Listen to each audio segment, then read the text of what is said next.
दिया है। अब तो बड़ा घूमना बंद कर दिया मैंने, तो कहाँ कहाँ नहीं गई।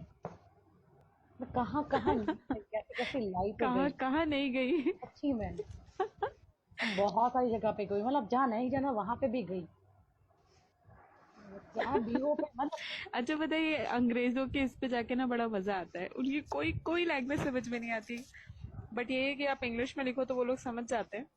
हाँ, इंग्लिश में एक और वो लोग लैंग्वेज है ध्यान मतलब। बहुत देते हैं कमेंट्स पे। बहुत ध्यान देते हैं, हाँ वो तो हाय समीक्षा। हाँ बहुत वो ध्यान ध्यान देते हैं बड़ा। यार, इवन उनके म्यूजिक लाइव हाउस में भी यदि आप एक कमेंट कर रहे हो ना, वो लोग उसका रिप्लाई करेंगे। और बिल्कुल वहां के बिल्कुल। मेरे ऐसे ही फ्रेंड्स बने हैं बहुत सारे।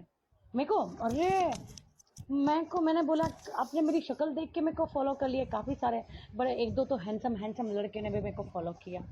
और नीचे नीचे लिखा हुआ था सिंगर। तो मेरे को ना यार, मैं मेरी बात करूं, मैंने बोला अच्छा। मेरी बात लिमिटेशन आ जाएगी, मैं बात कर मैं इतनी बात कर पाऊंगी। मैंने बोला यार ये लड़की को मैं कैसे बात करूं, बड़ा मजा। लुकिंग